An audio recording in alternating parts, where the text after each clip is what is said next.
사랑하는 성도 여러분, 좋은 아침입니다. 편히 쉬셨습니까? 눈도 오고 길도 미끄럽고 날씨도 무척 춥습니다. 여러분들 특별히 건강에 유의하시기를 바랍니다. 이제 우리 같이 기도하심으로 새벽 예배 하나님께 드리도록 하겠습니다.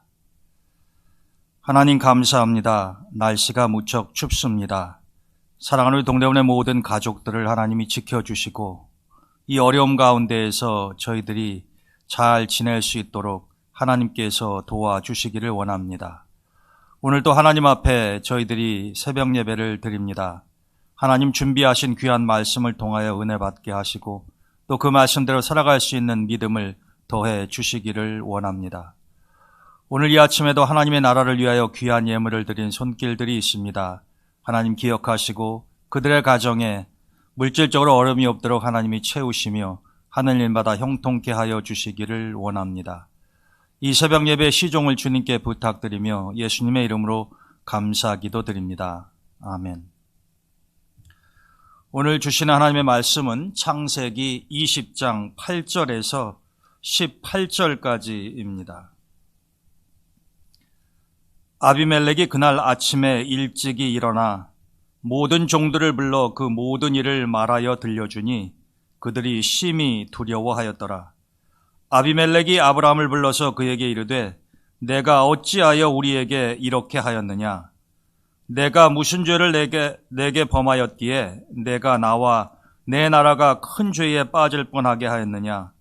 내가 합당하지 아니한 일을 내게 행하였도다 하고 아비멜렉이 또 아브라함에게 이르되 내가 무슨 뜻으로 이렇게 하였느냐? 아브라함이 이르되 이곳에서는 하나님을 두려워함이 없으니 내 아내로 말미암아 사람들이 나를 죽일까 생각하였으며 또 그는 정말로 나의 이복누이로서 내 아내가 되었음이니라. 하나님이 나를 내 아버지의 집을 떠나 두루 다니게 하실 때에 내가 아내에게 말하기를 이후로 우리의 가는 곳마다 그대는 나를 그대의 오라비라 하라. 이것이 그대가 내게 베풀 은혜라 하였었노라. 아비멜렉이 양과 소와 종들을 이끌어 아브라함에게 주고 그의 아내 사레도 그에게 돌려보내고 아브라함에게 이르되 내 땅이 내 앞에 있으니 내가 보기에 좋은 데로 거주하라 하고 사라에게 이르되 내가 은 1000개를 내 오라비에게 주어서 그것으로 너와 함께한 여러 사람 앞에서 내 수치를 가리게 하였노니 내 일이 다 해결되었느니라. 아브라함이 하나님께 기도하매 하나님이 아비멜렉과 그의 아내와 여종을 치료하사 출산하게 하셨으니 여호와께서 이왕에 아브라함의 집 아내 사레의 일로 아비멜렉의 집에 모든 태를 닫으셨음이더라. 아멘. 우리가 오늘은 아브라함이 만난 사람 아비멜렉을 통해서 하나님이 주시는 영적인 교훈을 같이 생각해 보려고 합니다. 아브라함은 아비멜렉이라고 하는 사람을 어떻게 만나게 되었는가? 여러분들이 아시겠습니다마는 이집트에서 돌아온 아브라함은 조카 롯과 헤어지게 되죠. 롯은 소돔으로 가고 아브라함은 헤브론에서 살게 되었습니다. 그런데 소돔에 큰 재앙이 내려서 하나님께서 아브라함의 가족 일부만 생존하게 하시고 소돔의 재앙을 내려서 이제 더 이상 소돔과 고모라가 존재하기 어려운 그런 상황이 되었습니다. 이 소돔의 멸망 소식을 헤브론에서 들은 아브라함이 20장 1절에 보게 되면 그곳을 떠나서 그랄이라고 하는 지역으로 내려가게 됩니다. 이 그랄은 우리가 이미 보았었던 이집트로 가는 그 네게부 광야 쪽에 있는 도시인데 성경에서는 구체적으로 아브라함이 왜 헤브론에 있다가 이 그랄로 내려갔는가 하는 것에 대해서 자세한 이유는 말하지 않습니다.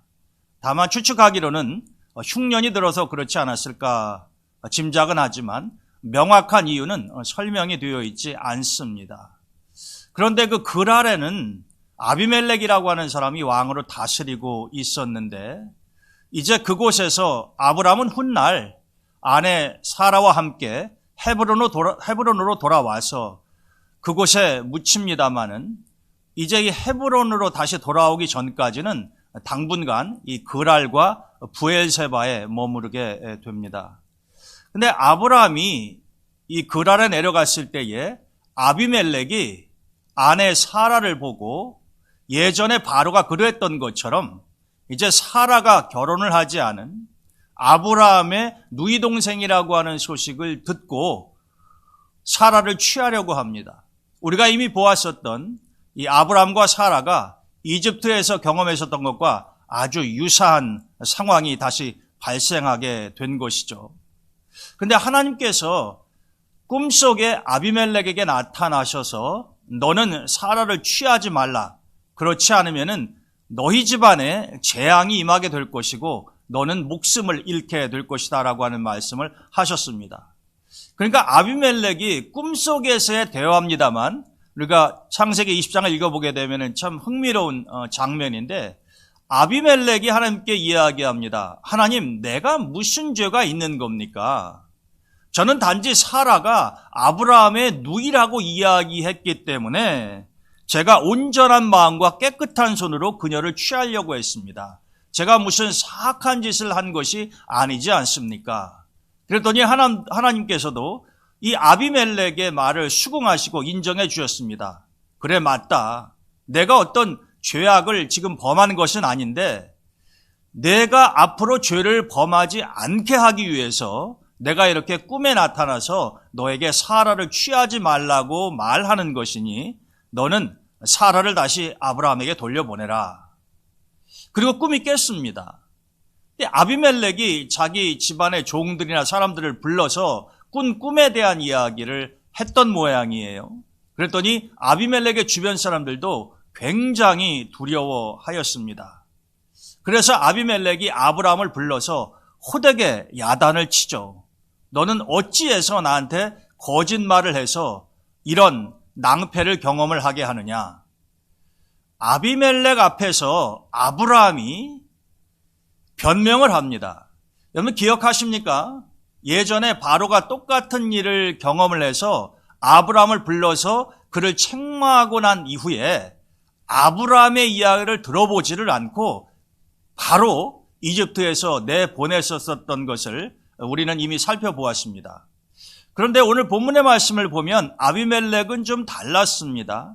아브라함에게 말할 기회를 주는 거죠. 그래서 아브라함이 아비멜렉에게 자초지종 설명을 하는데 우리가 들어보기에는 이 아브라함이 하는 이야기가 참 구차한 변명에 불과하다라고 하는 것입니다. 어찌 보면 좀 한심스러워 보이지만 거짓말을 한 것 같지는 않다고 느껴져요. 왜냐하면 아브라함은 자꾸 강변하는 것 아닙니까? 정말로 사라가 나의 이복 누이다. 맞아요. 그것은 완전한 거짓말은 아닙니다. 그럼에도 불구하고 사라가 지금 아브라함의 아내이기 때문에 이렇게 말하는 것은 적절치 않다라고 하는 거죠. 여러분, 아브라함은 그렇게 생각했을는지 모르겠지만은 사실 이게 일반적으로 통용될 수 있는 그리고 받아들여질 수 있는 처신은 아니지 않습니까? 그런데 우리는 오늘 본문 20장 13절에서 더 놀라운 사실을 발견을 하게 됩니다. 여러분 13절을 자세히 읽어보시면 아브라함이 아주 오래전에 사라와 이야기하는 가운데에 자신이 어디를 가든지 간에 사라로 하여금 자신의 누이 동생이라고 이야기하라고 이렇게 미리 다짐을 하고 언지를 했었던 것을 볼 수가 있습니다. 13절에 이렇게 되어 있어요. 하나님께서 나를 본토지적 아비 집에서 부르셔서 내가 이곳저곳을 두루 다닐 때에 내 아내에게 말하기를 아브라함이 사라에게 이야기했다는 것입니다. 이후로 우리의 가는 곳마다 그대는 나를 그대의 오라비라 하라. 이것이 당신이 나에게 베풀 수 있는 은혜다. 여러분 이 말씀을 곰곰이 생각해 보면 이런 겁니다. 사실 우리는 아브라함이 사라를 자신의 누이 동생이라고 이야기하면서 자신의 목숨을 보존하려고 했었던 것을 이집트의 바로 앞에서 그리고 오늘 그랄 왕 아비멜렉 앞에서 두 번만 행한 걸로 그렇게 알고 있죠. 또 성경에는 그렇게 기록이 되어 있습니다.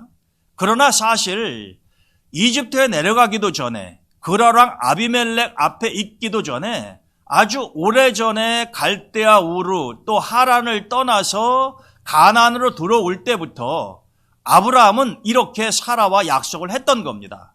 우리가 가는 곳마다 어떤 위기 상황이 발생하면 당신은 나의 누이라고 해라. 당신이 나의 아내라고 하면 나를 죽일 가능성이 높지만 나의 누이라고 하면 나를 죽이지는 않을 거다. 여러분, 그러니까 사실은 성경에는 2번만 기록이 되어 있지만 아브라함과 사레가 가는 곳마다 이렇게 이야기해달라고 이야기를 했으니까 또 다른 사건이 있었을는지도 모르죠. 그러니까 이게 위기 가운데 두려움으로 그냥 우발적으로 한 이야기가 아니고요. 오래전부터 치밀하게 아브라함의 입장에서는 계획된 방법이었다라고 하는 것입니다. 근데 성경에는 바로와 아비멜렉의 이야기가 기록되어 있을 뿐이죠. 여러분, 우리는 오늘 본문의 말씀을 통해서 사람이라고 하는 것이 그렇게 쉽게 변하지 않으며 모든 사람에게는 약점이 있다라고 하는 것을 알 수 있습니다. 여러분, 모세를 한번 생각을 해 보실까요? 모세에게는 어떤 문제가 있었습니까? 요즘으로 말하면 모세는 분노 조절 장애가 있었습니다.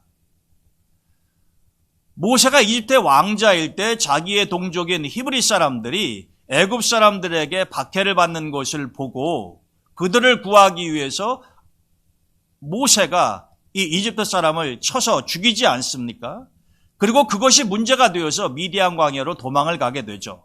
훗날 하나님이 부르셔서 모세가 이스라엘 백성들을 이끌고 출애굽을 했을 때 40여 년 동안 광야 생활하지 않습니까? 그때에도 여러 차례에 걸쳐서 모세가 화를 이기지 못해서 분노하는 모습들을 볼 수가 있습니다. 그리고 궁극적으로 모세가 가나안에 들어가지 못했었던 이유가 무엇입니까? 그가 바로 분노를 조절하지 못하고 하나님이 말씀하신 대로 하지 않고 자기가 지팡이로 바위를 두드려서 물을 나오게 하는 그런 일이 있지 않았습니까? 우리는 이 모세가 참 훌륭하고 위대한 인물이기는 합니다마는 이 모세의 성격 가운데 분노를 제대로 다스리지 못해서 화를 자초하는 그러한 모습도 볼 수 있다라고 하는 것입니다. 모세는 이러한 분노, 자기의 이 감정을 잘 조절하지 못하는 그런 약점이 있었다고 한다면 삼손은 어떠합니까? 삼손은 성적 충동에 아주 약한 사람이었죠.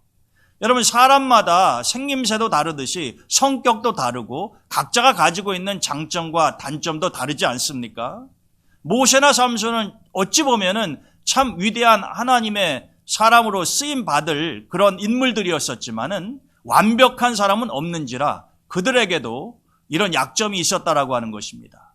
삼손의 최대의 약점은 바로 성적 충동을 억제하지 못하는 것이었었죠.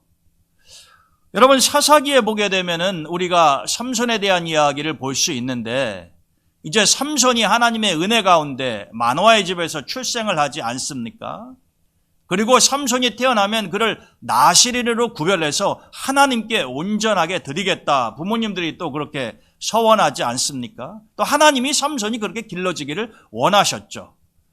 그리고 하나님의 영이 삼손에게 임함으로 삼손이 엄청난 힘을 가지게 되었습니다. 그런데 안타깝게도 성경상의 기록으로 보게 되면은 삼손의 음성을 통해서 우리가 처음으로 듣는 말은 사사기 14장 2절에 이러한 이야기입니다. 삼손이 하는 이야기예요. 부모님에게. 내가 딥나에서 블레셋 사람의 딸들 중에서 한 여자를 보았사오니 이제 그를 맞이하여 내 아내로 삼게 하소서. 여러분, 삼손이 처음으로 우리에게 들려주는 음성은 무엇이냐면 부모님이 블레셋 여자를 취해서 나로 하여금 그녀와 결혼할 수 있게 해 주십시오라고 하는 한심한 이야기예요. 여러분, 삼손은 나시린으로 구별되었을 뿐만이 아니라 하나님께서 쓰시기 위해서 태어나기 전부터 계획을 가지고 계셨던 인물인데 그랬던 삼손이 블레셋 여인에게 빠져서 부모님에게 그 여자와 결혼을 할 테니 데려오라고 하는 것 아닙니까? 훗날 삼손의 최후를 보게 되면 들릴라에 빠져서 여인의 무릎팍에 머리를 기대고 있다가 결국 그것이 화근이 되어서 삼손이 눈도 뽑히고 연자맷돌을 돌리고 비참하게 최후를 맞이하지 않습니까? 여러분, 모세에게 이 분노를 제대로 조절하지 못하는 그런 단점이 있었다고 한다면 삼손은 이런 성적인 충동에 굉장히 약했다라고 하는 것이죠. 오늘 믿음의 조상이자 축복의 통로라고 하는 아브라함은 어떤 단점이 있는 것입니까? 물론 그의 서두름, 우리가 여태까지 보아왔듯이 여러 가지 것들을 이야기할 수 있겠습니다만 오늘 아비멜렉 앞에서 우리가 보는 아브라함의 단점은 위기에서 늘 거짓말을 해서 모면하려고 한다라고 하는 것이죠. 여러분, 아브라함이 아비멜렉에게 그렇게 이야기합니다. 너 도대체 왜 사라를 누이라고 그렇게 거짓말을 했느냐? 그랬더니 아브라함이 이곳 사람들은 하나님을 두려워하지 않기 때문에 사라로 인해서 나를 죽일 것 같아서 그랬습니다. 여러분, 이 아브라함이 하는 이야기를 우리가 잘 생각해 보면 이런 의미입니다. 나는 하나님을 믿는 사람입니다. 하지만 하나님이 이런 상황에서 내가 알지도 못하는 이곳 그랄에 와서 정착을 하고 여기에 있으려고 살려고 할 때에 여기 있는 사람들은 하나님을 믿지 않는 사람들인데 과연 그들의 위험으로부터 하나님께서 나를 보호해 주실 것이라고 하는 것에 대해 확신이 없습니다. 그래서 내가 그렇게 거짓말을 했었던 것입니다. 여러분, 그러한 의미로 아브라함이 말하는 것을 보면은 참 어처구니가 없고 한심하다는 생각이 들지 않습니까? 자기의 감정을 느끼는 바를 아비멜렉에게 솔직히 이야기하는 정직함은 있는지 모르겠지만 사실 하나님께서 본토 친척 아비집을 떠나게 하시고 하나님이 가지고 계신 계획을 이루고자 하는 이 아브라함의 모습으로서는 우리가 참 서글픈 아브라함의 모습을 볼 수가 있다라고 하는 것입니다. 오히려 하나님을 믿지 않는 아비멜렉이 더 하나님을 경외하는 모습을 보이죠. 더 하나님의 말씀에 순종하는 듯한 모습을 보입니다. 아비멜렉이 어떻습니까? 하나님이 꿈속에서 나타나셔서 사라를 취하지 말고 돌려보내라고 했을 때에 아비멜렉이 아브라함을 불러서 책망을 하고 그 이후에 사라에게 은 1000개를 주어서 그리고 양과 소를 주어서 도로 돌려보내지 않습니까? 여러분, 사실 예전에 우리가 바로의 경우에도 마찬가지였습니다마는 이 그라랑 아비멜렉도 아브라함을 이렇게 선대할 것이 아니라 그 책임을 묻고 벌을 줘야 마땅한 것 아니겠습니까? 그렇지만 아비멜렉은 하나님의 말씀대로 사라를 내보내면서 혹시라도 사라가 그동안에 있었던 일로 인해서 수치를 당하거나 어려움을 느꼈다고 한다면 거기에 대한 보상 차원으로 은 1000개를, 엄청난 액수입니다. 이것을 보상금 형태로 주는 것이죠. 사실은 아브라함이 아비멜렉에게 그렇게 해야 되는 것 아니겠습니까? 아비멜렉을 속였기 때문에 말이죠.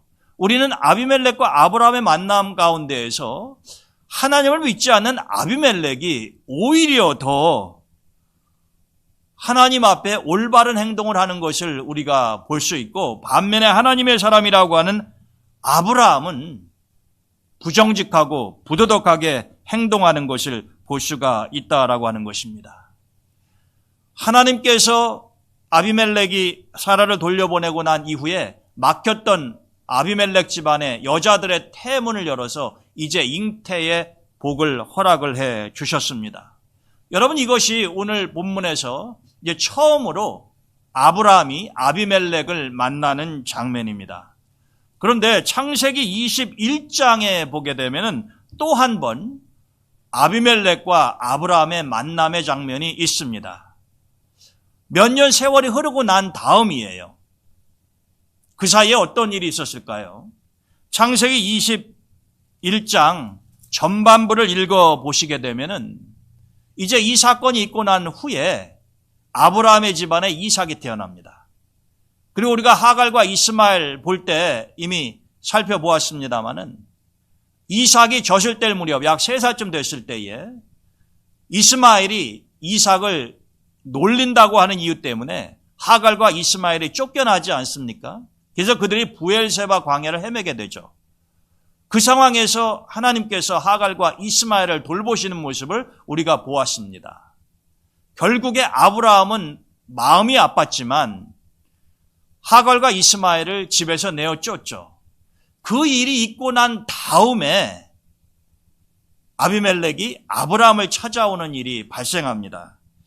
그게 창세기 21장 22절에 기록이 되어 있는데 이렇게 되어 있습니다. 그때가 어느 때냐면은 아브라함이 하갈과 이스마엘을 집에서 내보내고 굉장히 심란하고 마음이 좋지 않았던 그때예요.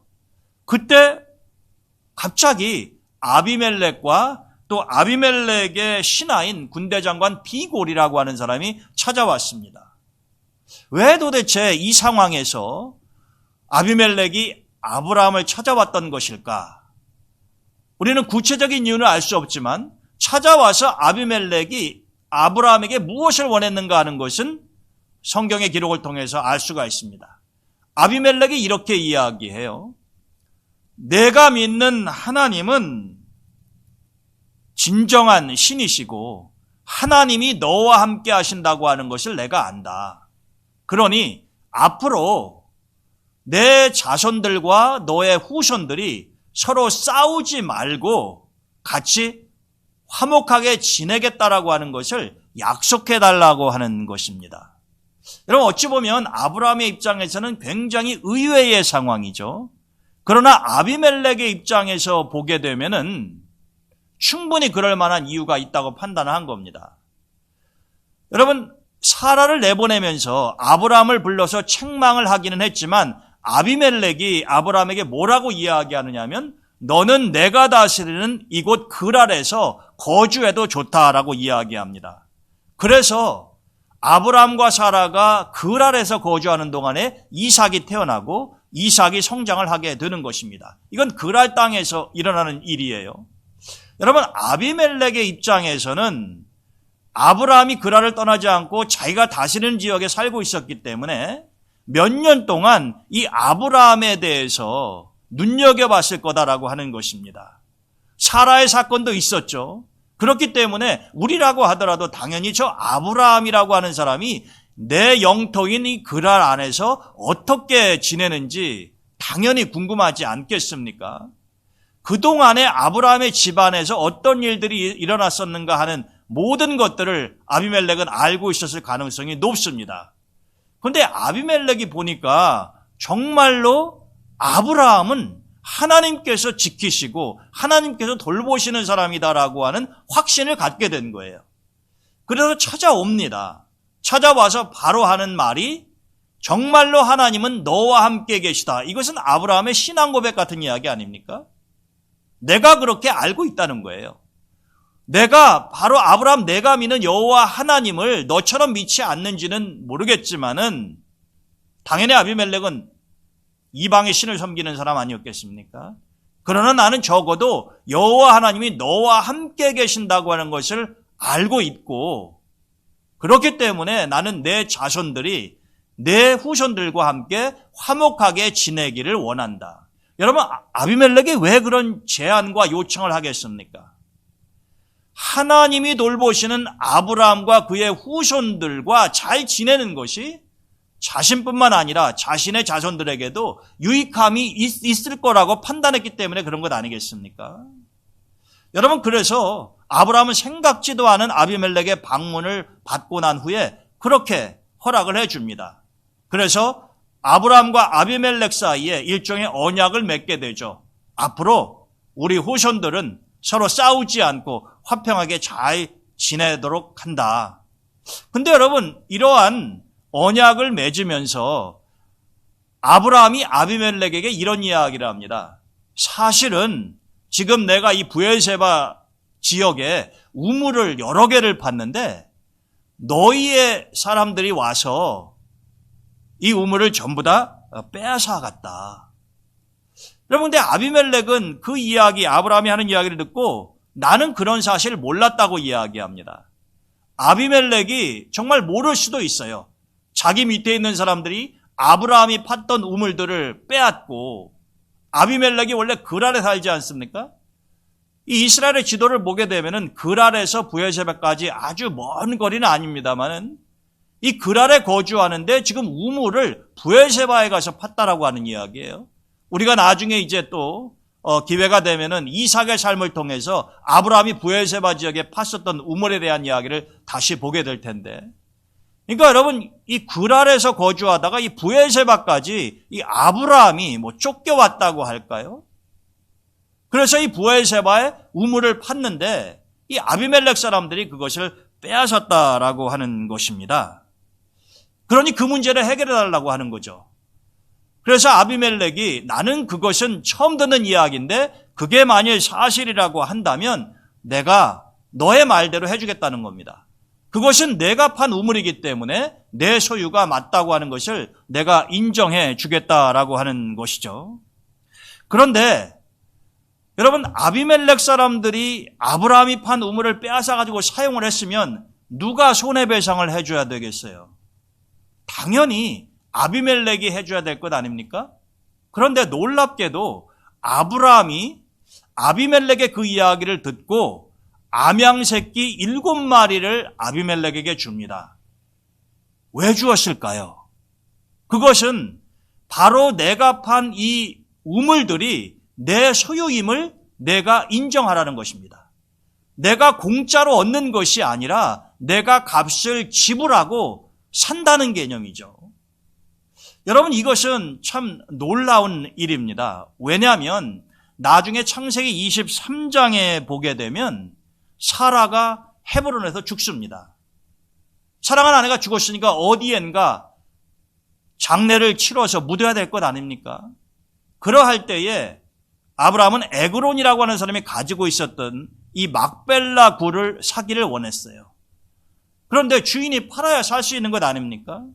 여러분, 이 가나안 땅은 아브라함이 살고 있었던 땅도 아니고 사실 이 가나안 땅에 아브라함의 소유는 없습니다. 그래서 아브라함이 여러 곳을 이동해 움직여 다니고 어느 장소에 거주하기는 하지만 자기 이름으로 된 소유지가 있는 것은 아니었다라고 하는 겁니다. 그런데 이제 아브라함이 오늘 이 브에르세바의 우물을 암양새끼 7마리를 주고 자신의 소유라고 하는 것을 아비멜렉에게 확인받듯이 아내 사라가 죽었을 때 막벨라굴, 우리 지난번에 성지순례 갔을 때 헤브론에 들려보신 분들 계시지 않습니까? 이 헤브론에 있는 막벨라굴, 지금은 아주 훌륭한 건물로 무덤이기는 하지만 지어져 있습니다. 이 사원 같은 것이 지어져 있죠. 그 안에 들어가 보면은 아브라함, 사라, 그리고 그의 자손들의 무덤도 있습니다. 이삭과 리브가도 있죠. 유대인들에게 있어서는 예루살렘 못지않게 소중한 성지가 헤브론인데, 그래서 이 헤브론이 아브라함의 이 가나안에서의 고향과도 같은 아주 중요한 장소인데 그곳에서 처음으로 땅을 사게 되는 거죠. 물론 아내 사라를 매장하기 위해서 산 것입니다마는 에그론이라고 하는 사람, 그리고 이 헤브론에 살던 사람들이 아브라함의 이야기를 듣고 이렇게 말합니다. 당신은 우리 공동체에서 존경을 받는 사람인데 우리가 그냥 무상으로 사용할 수 있도록 허락해 드리겠습니다. 그러니 당신의 부인인 사라의 이 장례를 잘 치르시기 바랍니다. 그리고 막벨라 굴 안에 사라를 안장해도 괜찮다라고 하는 거예요. 여러분, 그렇게 배려해주고 호의를 베푸는데도 불구하고 성경 창세기 23장의 기록을 보게 되면은 은 400세겔이라고 하는 굉장히 큰 액수를 지불하면서 아브라함이 그 땅을 소유합니다. 성경에는 아브라함이 바로 이 막벨라 굴과 막벨라 굴이 있는 그 토지를 자기의 것으로 소유하고 그곳에 살고 있는 해족속 사람들에게 확인받기를 원했다라고 하는 것이에요. 여러분, 아브라함이 이렇게 브에르세바의 우물 그리고 이 막벨라 굴을 돈을 지불하고 또 암양새끼를 주면서까지 이렇게 자기의 소유라고 하는 것을 그 지역에 사는 사람들 원주민 아닙니까? 여러분, 브에세바는 아브라함의 땅이 아브라함의 소유가 아니다라고 하는 것입니다. 헤브론도 마찬가지죠. 아브라함은 나그네 아닙니까? 외부에서 흘러온 사람이잖아요. 조상 대대로 그 땅에 살아서 이 소유권이 있는 땅을 가지고 있는 형편이 아니다라고 하는 겁니다. 근데 여러분, 아브라함은 가나안을 하나님께서 자신에게 주셨다고 하는 것을 알고 있었고, 이제 자신이 죽고 난 다음에라도 다음 세대가, 여러분, 이 나그네들은 언제든지 쫓겨날 수 있는 가능성이 있지 않습니까? 나중에 이 브엘세바의 우물을 아비멜렉은 아브라함의 것이라고 인정하지만 아비멜렉 다음 세대도 그렇게 해줄까요? 그것은 장담할 수 없는 일입니다. 아브라함을 쫓아낼 수도 있고요. 실질적으로 이삭 당시에 보게 되면은 이 블레셋 사람들이 아브라함이 판 우물을 메꿔버리기도 하죠. 그리고 빼앗기도 합니다. 여러분, 아브라함은 어찌 보면은 선지자라고 하는, 하나님이 선지자라고도 표현을 하시죠. 그런데 미래를 내다보는 선견지명이 있는 사람이었다는 것입니다. 여러분, 오늘날도 유대인들이 전 세계 경제를 좌지우지하고 쥐락펴락한다고 하는 사실을 우리가 알고 있지 않습니까? 전 세계적으로 유대인들의 수는 그리 많지 않은데 정말로 금융, 이런 법 쪽에, 학문, 이런 여러 영역에서 이 유대인들의 탁월성과 우수함을 우리가 알고 있지 않습니까? 아직 우리는 맞지 못했습니다만 이번에 이 코로나19 백신이 미국과 또 영국 몇몇 나라에서 처음으로 만들어졌지 않습니까? 근데 제가 며칠 전 신문을 보니까요, 미국이든 영국이든 어디에 있든지 간에 실질적으로 이 백신을, 코로나19 백신을 개발하는 데 있어서 절대적인 역할을 했던 과학자들이 거의 다 유대인이라고 하는 사실입니다. 놀라운 일이 아닐 수 없어요. 독일에 있는 유대인들이지만 그들은 터키계 유대인이에요. 근데 그런 사람들도 또 이런 코로나19 백신을 개발을 하고, 그러면서 그런 기사가 신문에 실린 것을 제가 보면서 참 많은 것을 생각을 했습니다. 그렇게 오랜 세월 동안 핍박을 당하고 그렇게 많은 유대인들이 죽임을 당했음에도 불구하고 이 유대인들이 아직까지도 전 세계에서 그런 막강한 영향력을 행사할 수 있는 그런 원천이 도대체 그 이유가 무엇일까? 저는 이 하나님의 구속사에 있어서 이 유대인들이 굉장히 중요한 역할을 차지한다고 생각을 하는데, 하나님이 그들을 통해서 어떻게 이 인류의 역사를 이루어 가시는가 하는 것을 우리 하나님을 믿는 사람들은 한번 생각을 해보고 눈여겨볼 필요가 있다라고 하는 것입니다. 여러분, 지금 아브라함의 경우도 그러한 거죠. 내가 죽고 난 다음에 내 자손들이 뭐 그랄에서 살든 아니면 헤브론에서 살든 그거는 그들이 알아서 할 일 아니냐. 여러분, 얼마든지 그렇게 생각할 수도 있겠지만 아브라함은 그렇지를 않았습니다. 자기가 살아있는 동안에 가능한 대로요. 여러분, 우물이 얼마나 중요합니까? 이 지역에서의 우물이라고 하는 것은 그 생명과도 같은 거죠. 우물에 물이 없으면 사람뿐만 아니라 이 목축을 할 수가 없는 것이죠. 그래서 이 우물의 중요성은 블레셋 사람이나 아니면은 아브라함의 자손들이나 마찬가지다라고 하는 것입니다. 근데 브엘세바에서 자기가 힘들게 봤던 이 우물을 그냥 공짜로 받는 것이 아니라 그것을 대가를 지불하고 확실하게 자기의 소유로 만들어 놓는 아브라함의 이 탁월한 선견지명.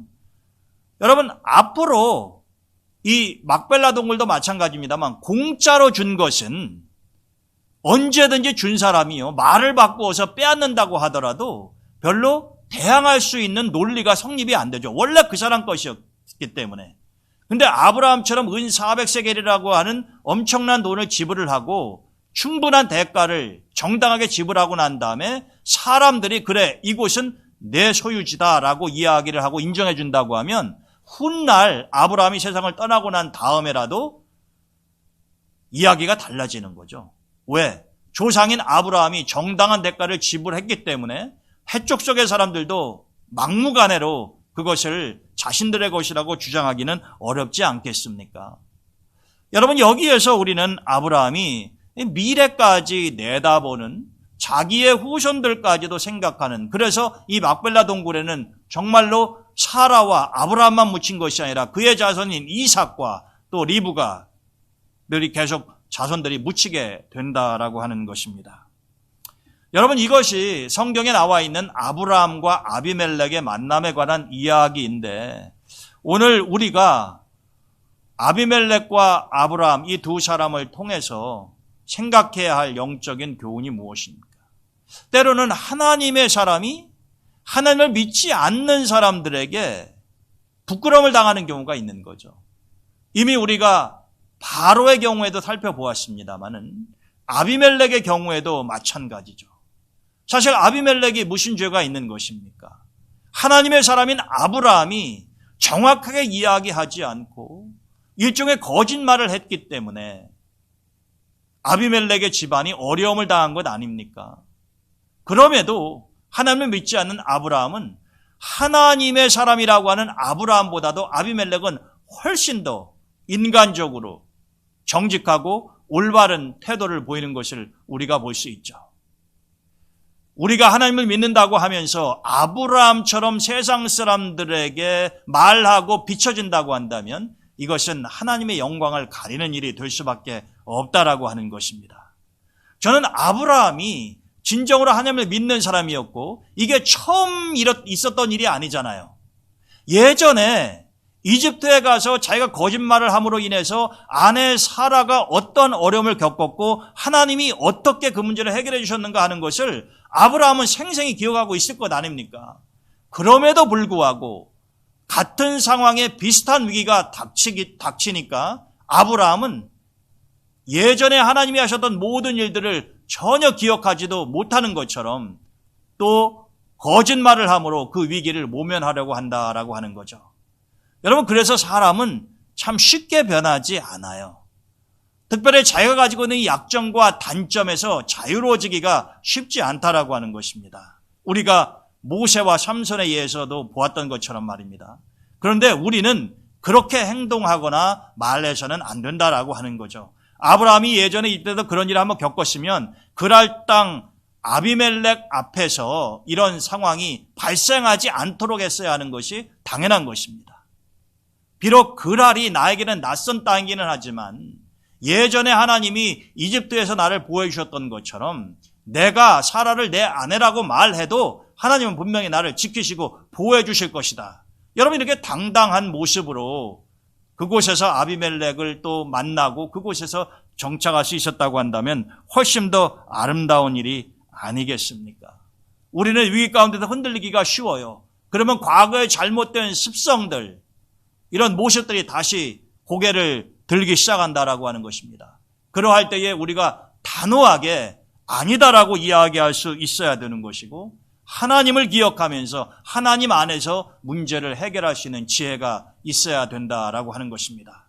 우리가 하나님의 사람으로서 제대로 된 모습을 갖추지 못했을 때에 나로 인해서 오히려 하나님을 믿지 않는 다른 사람들, 오늘 본문의 말씀의 경우에는 아비멜렉 아닙니까? 여러분, 이 아비멜렉의 집안이 무슨 잘못이 있어요?